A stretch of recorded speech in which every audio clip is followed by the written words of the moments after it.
بسم الله الرحمن الرحيم. إذا السماء انشقت وأذنت لربها وحقت وإذا الأرض مدت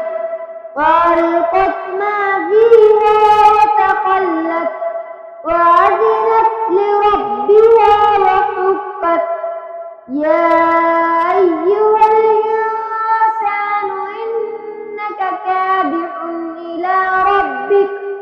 إلى ربك كدحا فملاقيه فأما من أوتي كتابه بيمينه فسوف يحاسب حسابا يسيرا وينقلب إلى أهله مسرورا وأما من أوتي كتابه وراء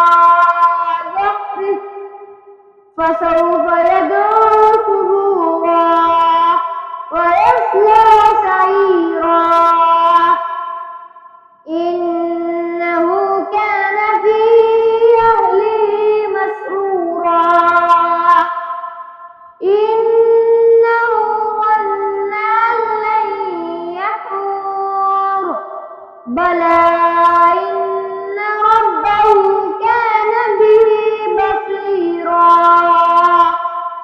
فلا أقسم بالشفق والليل وما وسق والقمر إذا اتسق لتركبن طبقا عن طبق فما لهم لا يؤمنون وإذا قرئ عليهم القرآن لا يسجدون بل